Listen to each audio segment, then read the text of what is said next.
El Dios eterno es maravilloso. El Dios nuestro es grato, digno, noble. El Dios, bueno, les dije ayer que los cielos de los cielos no pueden contener su gloria. ¿Se lo dije o no se lo dije? El Dios nuestro cabalga sobre las alas del viento. El Dios nuestro es un Dios que crea. Y a su voz extraordinaria el infinito se fue creado. De pronto el Señor dijo, sea la luz, y fue la luz. Después habló y dijo, separen las lumbreras. Fue su voz extraordinaria y radiante. Rompió el silencio de los tiempos con una palabra poderosa. Y esa palabra poderosa se ha seguido escuchando en la historia. Dijo al principio, sea la luz. Luego dijo, Lázaro, sal fuera. Y el día de hoy nos habla a nosotros y nos dice, ponte de pie. No te rindas en medio de las adversidades de la vida. Ponte de pie, porque la gente que triunfa en la vida se arrodilla únicamente delante de Cristo en el altar. No se arrodilla en los problemas, no se arrodilla en la adversidad, no se arrodilla ante las enfermedades, sino que se pone de pie y dice como el salmista, no moriré, sino que viviré para contar las maravillas y la gloria del Señor. Es un Dios maravilloso. Fuerte, fuerte el aplauso para Cristo. Fuerte el aplauso para Cristo. Es un Dios que crea de forma extraordinaria. Es un Dios que llama a Abraham y a Sara. Y llamó a Moisés en la zarza. Y llamó a los profetas. Y llamó a través de la historia. Y llamó al pastor aquí. Y llama. Posiblemente esta noche hay alguien más que va a responder al llamado de Dios, porque es un Dios que llama, es un Dios que crea, es un Dios que llama, es un Dios que liberta. De pronto el pueblo del Señor estaba cautivo y de acuerdo al capítulo 3 del Éxodo dice, bien he escuchado el clamor de mi pueblo y como he visto su aflicción, he escuchado su clamor, entonces he descendido a liberarlo de forma espectacular. Un Dios que escucha, un Dios que ve, es un Dios que liberta. Un Dios que escucha, un Dios que ve, es un Dios que transforma, que renueva, que hace gente nueva, que hace hombres nuevos, mujeres nuevas, de forma tal que puedan enfrentar los conflictos, las adversidades, las lágrimas, los problemas serios en la vida y lo enfrentan con autoridad, con seguridad, con firmeza y pueden decir en medio de la adversidad y del conflicto, el que habita al abrigo del Altísimo, ¿qué sucede? Morará bajo la sombra del Omnipotente. Dígale al que está al lado suyo, ese salmo debe ser tu salmo. Es un Dios eterno, es un Dios que crea, es un Dios que llama, es un Dios que libera, es un Dios que da vida y vida en abundancia. Se revela en el Oriente Medio. Pero ayer les dije que esa parte oscura que pueden ver en el mapa, ese es el mar Mediterráneo. ¿Recuerdan que les dije eso? Que los romanos lo llamaban el Mare Nostrum, mar de nosotros. Ese es el mar de Dios, no es el mar de los romanos. Y le hablé ayer de Jonás. ¿Recuerdan? ¿Qué les dije de Jonás? Que no le hizo caso a la palabra de Dios. ¿Recuerdan?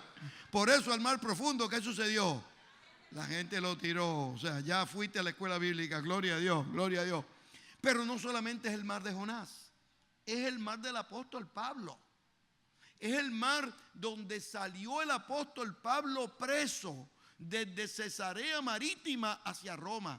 Y sale preso y creía el imperio romano que con eso iban a destruir la iglesia, que con eso iban a acabar el proceso evangelizador. Y no se daban cuenta que le hicieron un favor a la iglesia, porque llevaron al mejor misionero de los tiempos al lugar donde el evangelio se iba a esparcir por todo el mundo. Y el día de hoy nosotros estamos aquí en la República Dominicana alabando al Señor, porque el apóstol Pablo no se quedó en Roma y el evangelio no se quedó en Roma y la gracia de Dios no se quedó en Roma y la virtud de Dios no se quedó en Roma, se diseminó por todas partes del mundo y llega hasta la República Dominicana.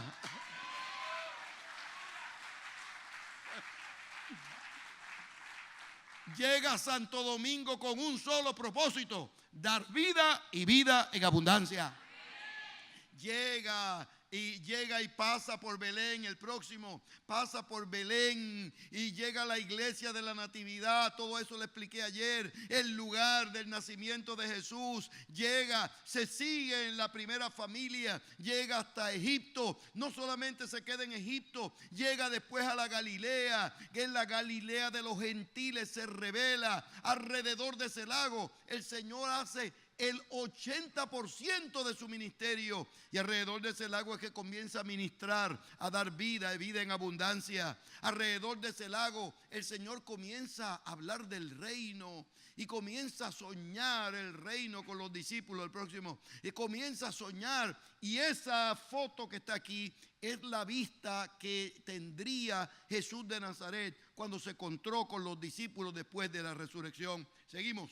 Les hablé ayer y le hablé de Gadara, porque el Dios nuestro es un Dios que libera cautivos. Esta es la ciudad antigua de Gadara. Una de las tumbas era como la que ven, ustedes pueden ver allí. Jesús luego se muda a Capernaum, y luego de mudarse a Capernaum, ahí te queda, llega hasta Cesarea de Filipos.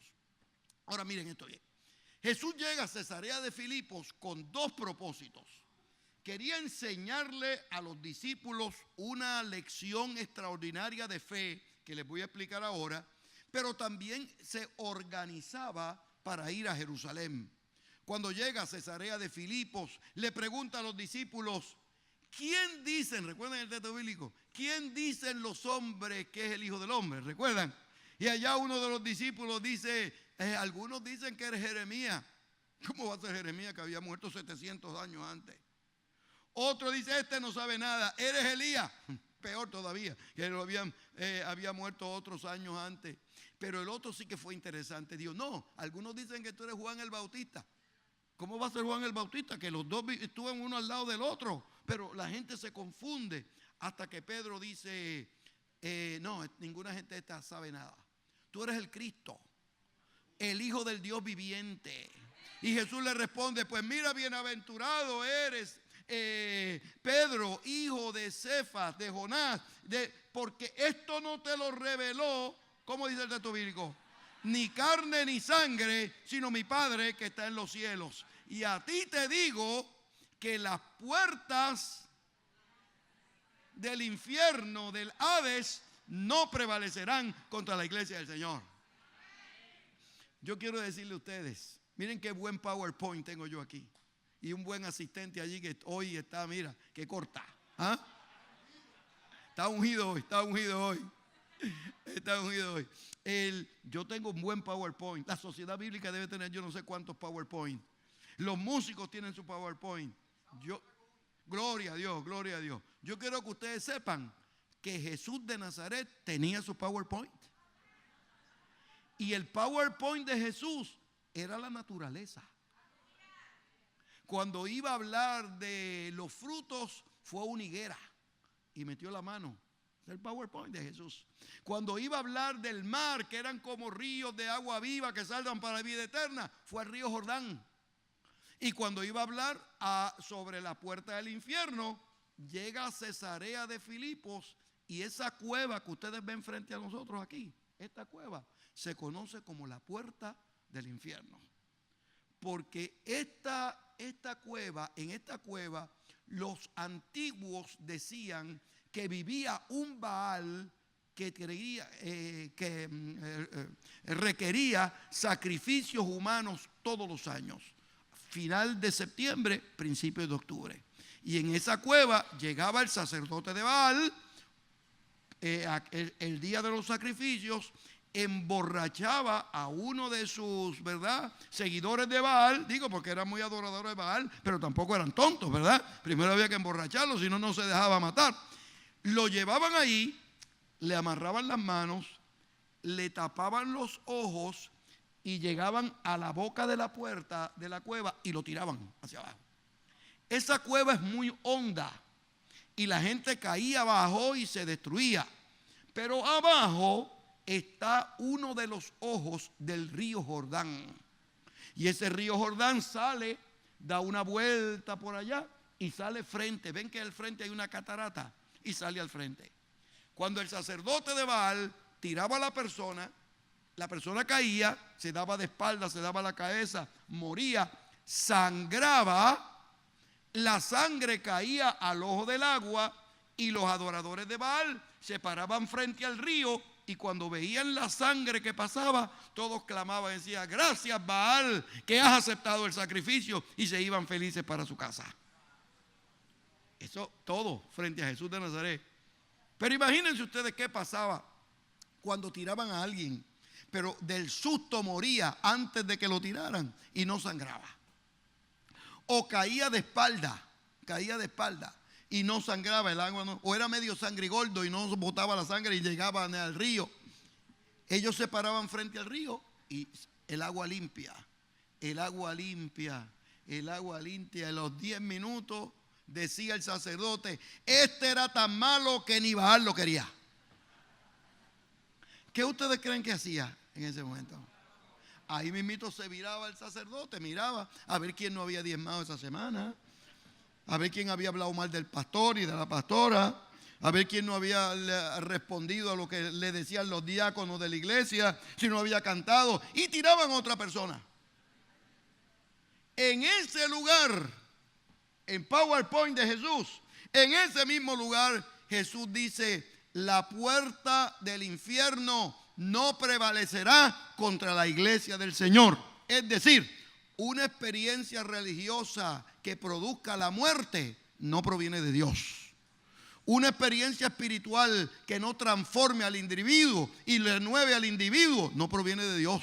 Una experiencia espiritual que no haga que la gente se ponga de pie para enfrentar la adversidad no proviene de Dios. La experiencia cristiana verdadera es la que da vida y vida en abundancia. La experiencia cristiana verdadera nos hace mejores padres, mejores madres, mejores hijos, mejores predicadores, mejores pastores y ejecutivos. La experiencia cristiana verdadera nos da la fuerza para enfrentar el mal, nos da la autoridad para enfrentar la crisis, nos da el poder para no detenernos delante de las adversidades de la vida y marchar adelante siguiendo al blanco de la soberana vocación. La experiencia religiosa saludable es la que libera, es la que transforma, es la que renueva, es la que nos hace gente buena, noble, grata y digna, que no se detiene delante de nada, porque es gente más que vencedora por medio de aquel que nos amó. ¿Cuántos pueden bendecir a Dios por eso? Muy bien. Si su experiencia religiosa no ha producido en usted un mejor papá, algo pasa. Si la experiencia cristiana que usted tiene no lo hace un mejor mamá, no lo hace un mejor matrimonio, no lo hace un mejor hijo, no lo hace un mejor vecino, no lo hace un mejor músico, un mejor cantante, no proviene de Dios. La experiencia religiosa verdadera, nos dice la Escritura, que hace que del interior, ¿qué es lo que sucede? Surgen ríos de agua viva que saltan para vida eterna. La verdadera experiencia religiosa nos da una mente nueva, de forma tal que el hombre interior va creciendo poco a poco y la mujer interior va creciendo poco a poco a la altura de la plenitud de Cristo. Y el hombre y la mujer carnal van disminuyendo.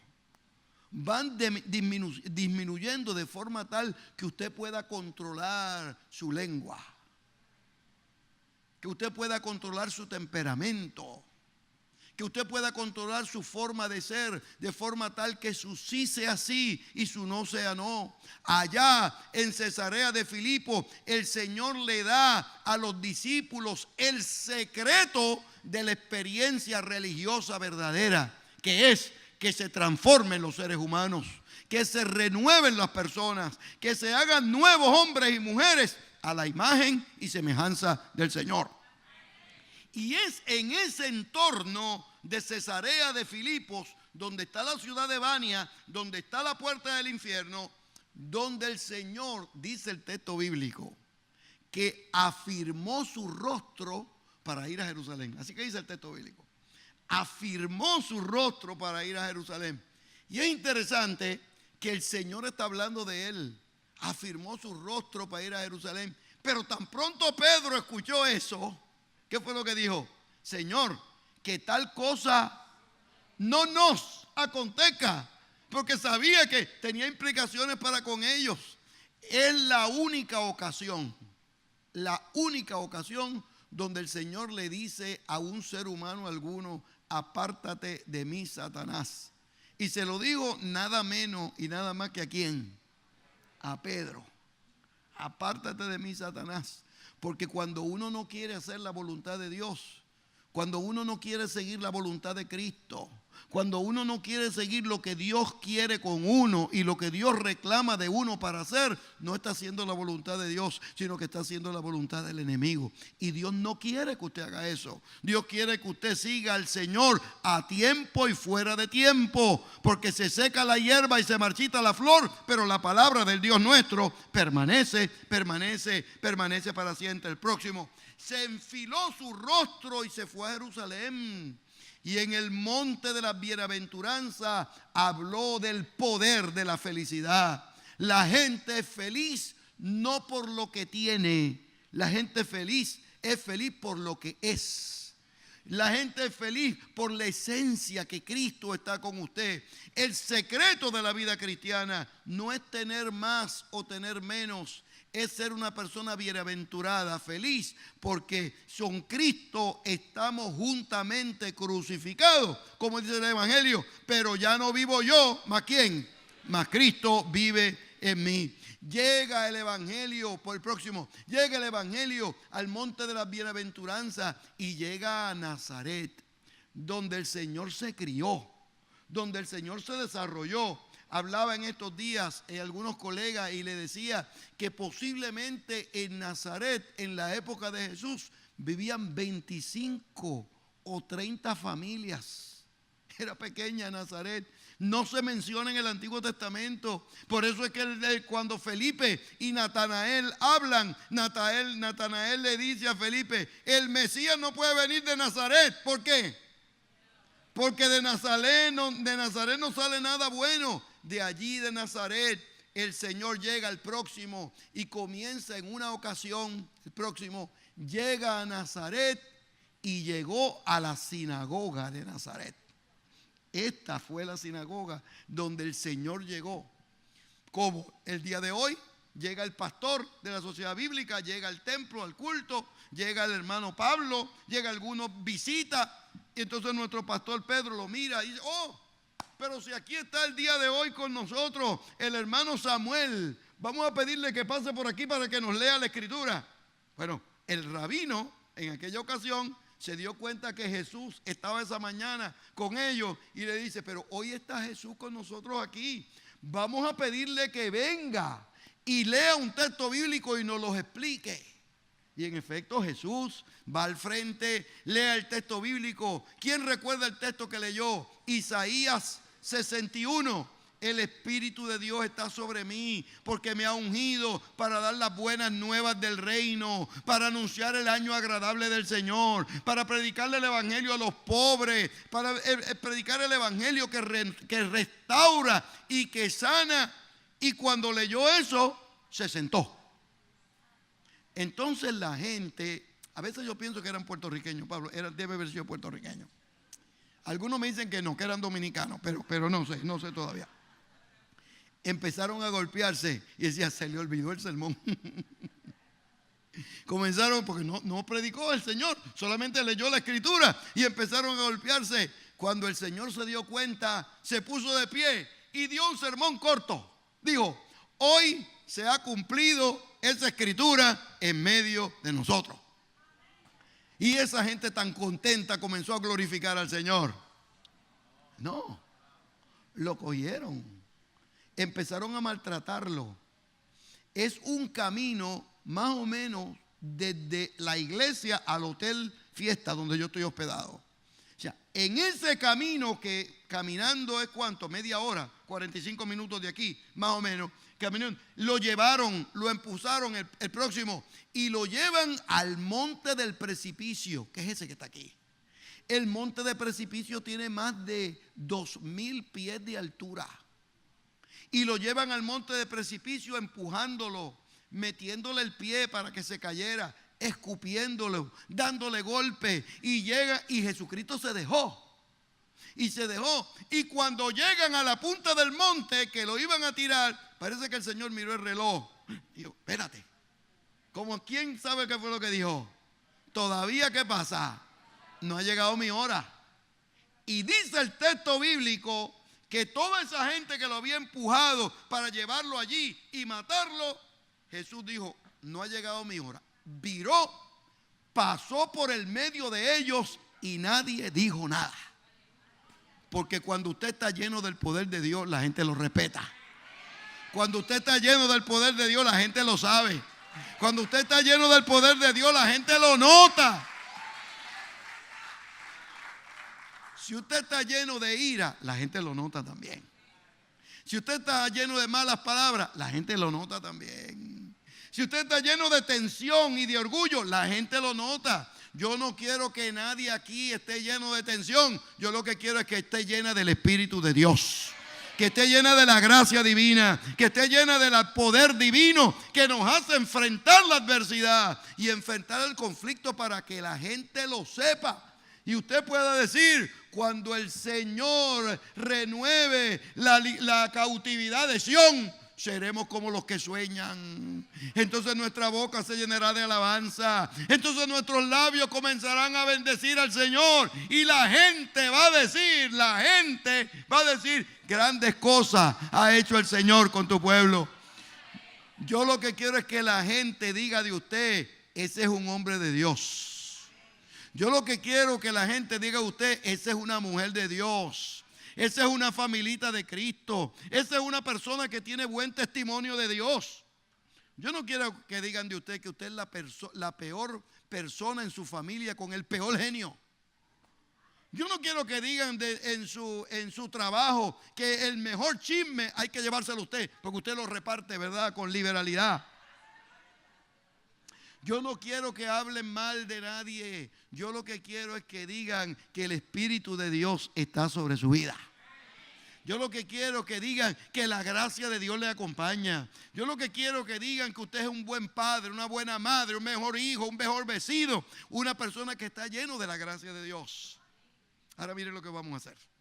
Mire la persona que está detrás de usted.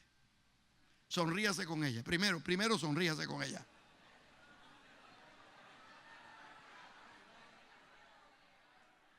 Y dígale, yo creo que eso es por nosotros que lo están diciendo. Eso es por nosotros que lo están diciendo.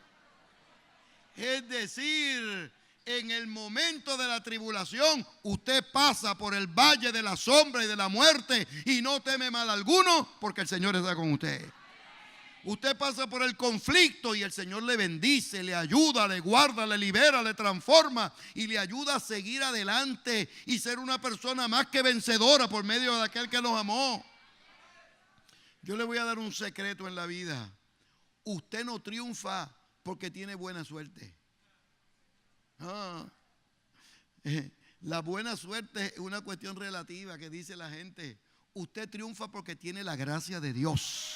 Usted triunfa porque tiene la virtud de Dios. Usted triunfa porque tiene poder de Dios. Usted triunfa porque tiene la misericordia de Dios que enfrenta la adversidad y enfrenta el dolor y es capaz de decir con seguridad, el Señor es mi amparo, mi fortaleza, mi pronto auxilio en la tribulación. Por tanto, no temeré aunque la tierra sea removida y se traspasen los montes al corazón de la mar. Qué bueno es el Señor. Llega y supera el monte de la tentación.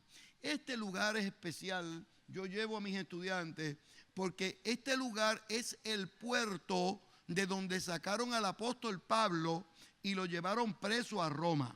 Ahora, todos los que estudiaron en institutos bíblicos aquí y en seminarios, antes del año 90, los mapas que tiene la Biblia los preparé yo en la oficina de la Sociedad Bíblica. Y hablábamos de 3 viajes misioneros y un 4.º viaje preso. Esa era la forma que lo identificamos. Ya no. Ahora hablamos de 4 viajes misioneros. Si hubo uno misionero de todos los viajes de Pablo, fue el cuarto. Estaba preso, pero fue un viaje misionero. Y sale de ahí, y ahí se acaba de encontrar la tarja de la casa donde vivía Poncio Pilatos. Y ahí yo llevo a mis estudiantes para que vean realmente. Próximo. Ese es el mundo de Cesarea Marítima. Paseaba el Señor. Luego que salió de Cesarea arriba, de Cesarea de Filipos, luego que sale de la puerta del infierno, pasa por Jericó. Y cuando llega a Jericó, sana a varias personas, incluyendo un ciego de nacimiento, con un hombre con una necesidad especial, pero también atiende a una persona, el pastor lo decía muy bien el día de hoy, cuya reputación no era que digamos que fuera la mejor.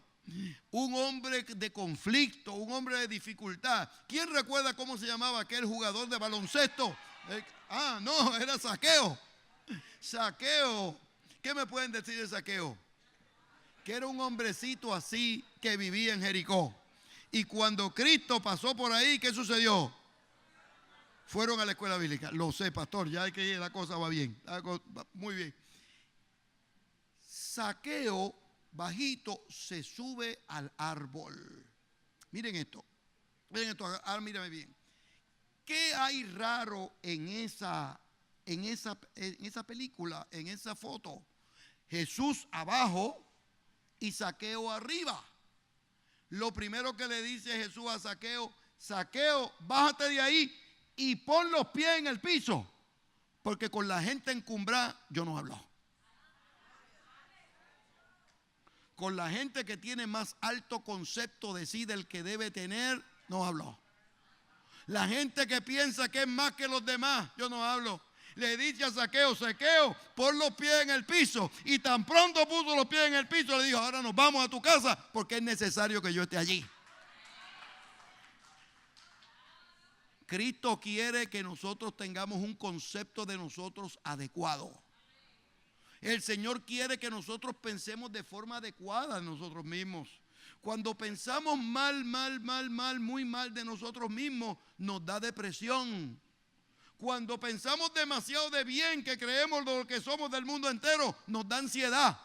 Por eso es que el texto bíblico nos dice, ¿no? Cada día trae su propio afán. Entonces uno tiene que pensar como uno es, con sus virtudes y con sus defectos. Zaqueo se sube al árbol y el Señor responde al clamor de una persona que no tenía la mejor reputación. Pero cuando alguien viene al Señor con necesidad, el Señor no mira su pasado, el Señor mira lo que puede llegar a ser. El Señor mira su futuro. Cuando el Señor nos mira a nosotros, no nos mira con los 18 pecados que cometimos hace 10 años. Nos mira con la bendición que nosotros podemos ser para su familia dentro de 5 o 10 años más. Quiere decir que lo grande de Dios para nosotros todavía no ha llegado. Todavía vamos de camino. Por eso es que el apóstol Pablo hablaba y decía: seguimos al blanco de la soberana vocación. No es que lo hayamos alcanzado ya, pero vamos de camino, y solamente los que perseveraren hasta el fin, esos son los que lo van a lograr en el nombre del Señor Jesucristo.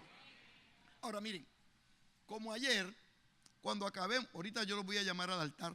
Vamos a hablar al altar, vamos a adorar al Señor, vamos a pedirle al Espíritu de Dios que nos ayude, que nos cuide, que la gracia de Dios nos fortalezca. Vamos a hacer todo eso y me pueden hacer cualquier pregunta, excepto en cuál de esas ramas fue que se subió Zaqueo. Eso sí que yo no lo sé. Ese árbol es un sicómoro y ese árbol tiene más de 2000 años. Y está en Jericó. Yo no le puedo decir que ese fue el árbol de Zaqueo, pero ese árbol estaba allí cuando Jesús ministró en esa comunidad. El próximo, llega el Señor y va allí. Ahora, este colega de la universidad está ahí en el Mar Muerto descansando. No puse esta foto por el colega que está leyendo el periódico flotando en el Mar Muerto, sino porque la montaña que está detrás es la montaña de Moab, Y esa fue la montaña donde se escondió David cuando tuvo la revolución interna en el reino, que lo iban a matar, y allí en Moab fue que lo salvaron. Seguimos, allá en el Mar Muerto. Y para los que me preguntan qué es lo que comemos en el Mar Muerto y qué es lo que comemos en la Tierra Santa, ese es camello.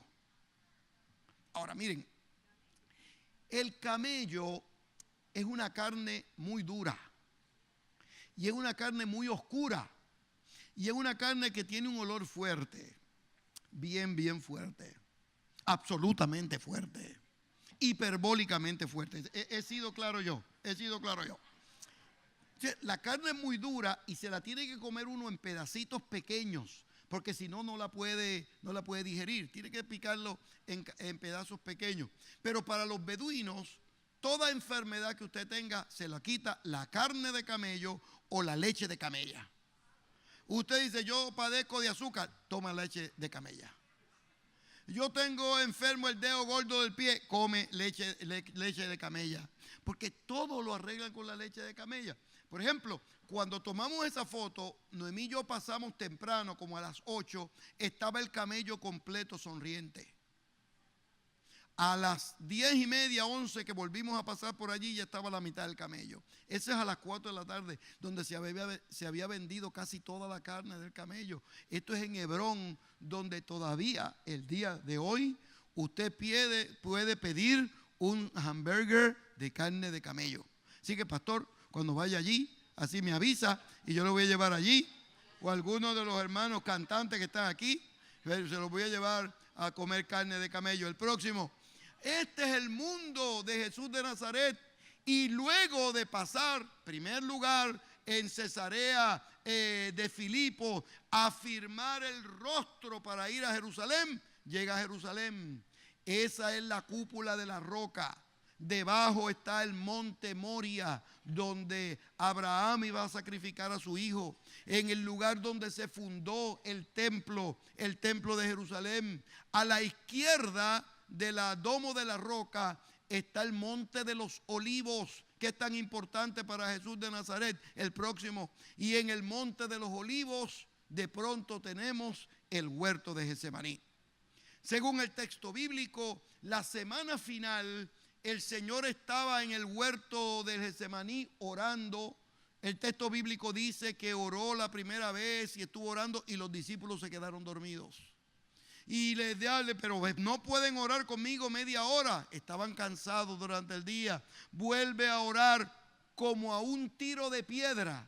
Quiere decir como de aquí a la puerta de la iglesia, porque el día de hoy uno puede visitar la cueva donde tradicionalmente se piensa que oraba el Señor, como un tiro de piedra. Y ora la tercera vez que ellos estaban dormiditos, le dice el Señor a los discípulos: pónganse de pie, se acerca el que me entrega.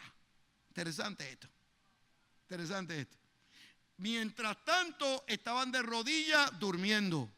Pero cuando viene el conflicto, cuando viene la adversidad, le dice el Señor a los discípulos: pónganse de pie, porque las grandes adversidades de la vida se enfrentan de pie y en el nombre del Señor.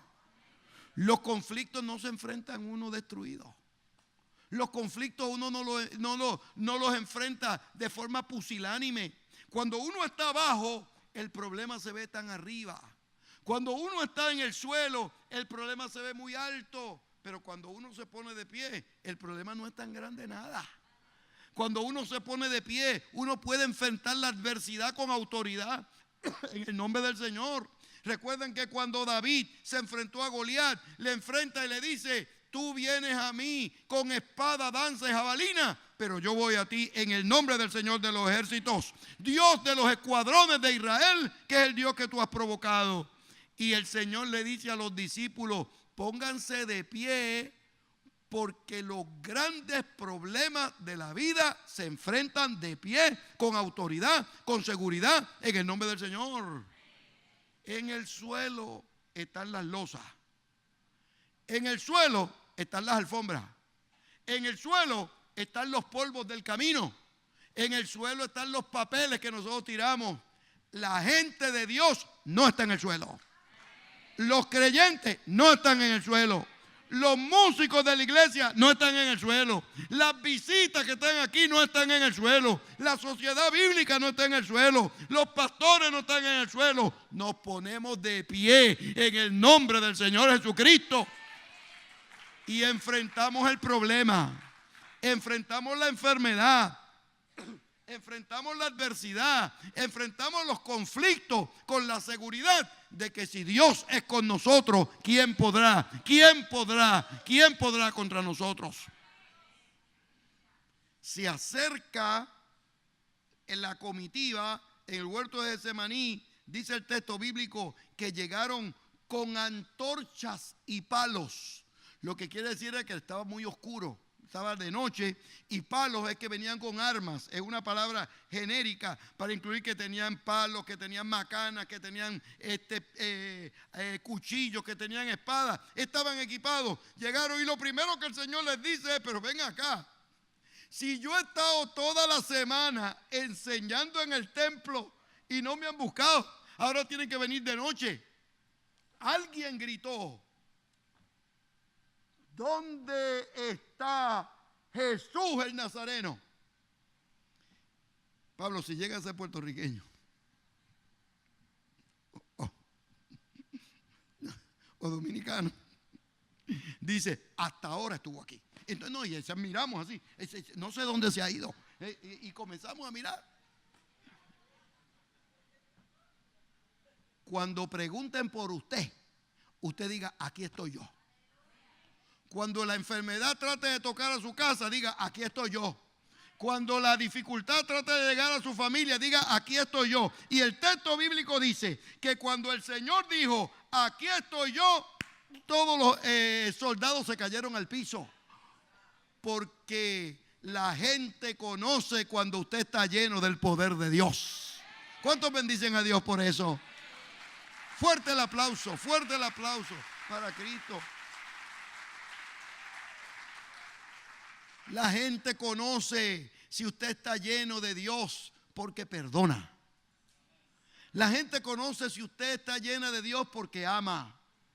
La gente conoce que usted está lleno de Dios porque usted bendice a los demás. La gente conoce que usted está lleno de Dios porque usted le da la mano al caído y ayuda a la gente en necesidad y lo bendice, se convierte en un agente de gracia y de gloria donde quiera que usted esté. Pero si la gente lo que ve en usted es que usted habla malo, y que usted pierde el temperamento, y que usted pierde el control de su personalidad, no lo puede bendecir, no lo puede respetar, porque la gente respeta cuando las personas están llenas del Espíritu de Dios. Cuando son capaces de decir: aquí estoy yo no estoy solo, aquí estoy yo no estoy destruido, aquí estoy yo no estoy amargado, aquí estoy yo no estoy desorientado, aquí estoy yo. Es decir, yo estoy aquí de pie porque yo estoy mirando al blanco de la soberana vocación que es Cristo Jesús. Yo estoy aquí de pie porque yo estoy aquí dispuesto a enfrentar la adversidad, a enfrentar el conflicto, a enfrentar las lágrimas y la desesperanza. ¿Por qué? Porque la gente que confía en las promesas del Señor son como el monte de Sión, que no se mueven, sino que permanecen para siempre. ¿Cuántos pueden bendecir a Dios por eso? Miren, llegó al jardín del Getsemaní y las autoridades romanas y las autoridades judías creían que había comenzado el fin. Se equivocaron. Ahí comenzó el principio de la victoria extraordinaria, del cual vamos a hablar el sábado, en el nombre del Señor. El sábado vamos a seguir con este tema en el nombre del Señor, porque ahora quiero que todos nos pongamos de pie, levantamos las manos aunque no tengamos fuerzas, levantamos las manos aunque no tengamos fuerzas, vamos a recitar. Pero recuerden que les dije ayer llamé a las personas que están tomando decisiones importantes en la vida. ¿Recuerdan? Que llamé si usted estaba tomando decisiones, Miren, hoy voy a llamar a un grupo diferente. Hoy yo voy a llamar a las familias. Hoy voy a llamar a los papás, a las mamás, a los abuelos, a las abuelas que están aquí, que vengan al altar con su familita, porque quiero bendecir la familia entera en el nombre del Señor. Si alguna institución el día de hoy está siendo herida y angustiada, es la familia. Así que yo lo quiero, agarre a su esposo y agarre a su esposa, agarre al abuelo y agarre al nieto y tráigaselo al altar, porque vamos a orar por usted en el nombre del Señor Jesucristo. Y si está solo, venga también por ahí, venga por aquí, porque lo vamos a bendecir también en el nombre del Señor. Vamos a pedirle al Señor que bendiga a su familia. Pero le vamos a pedir al Señor que usted sea un agente de bendición en su casa. Vamos a pedir, a veces la gente va a las campañas que yo doy, a los programas que doy, y me dice, doctor, écheme una oración. Como si eso fuera, ¿verdad?, algo que uno pudiera echar. No. Yo los voy a bendecir en el nombre del Señor. Pero la oración que lo hace crecer a uno es la de uno. Yo voy a interceder, pero usted tiene que orar. Usted tiene que al Espíritu de Dios pedirle que le ayude. Hay lugar a la derecha aquí, por favor. Mientras vienen los cantantes, vamos a cantar Levanto mis manos aunque no tenga fuerza. Y vamos a prepararnos para la administración, para la oración, para la intercesión en el nombre del Señor. Si hay alguien que tiene que pedir algún perdón, este es el momento de decirle a la esposa, nene, se me fue la mano, discúlpame. Si hay alguien que tiene que decirle a un hijo, a una hija, disculpa, yo no he sido la mamá o el papá que me hubiese gustado ser. Si hay algún hijo que se le ha ido la mano, este es el momento de levantar las manos y adorar al Señor en toda la República.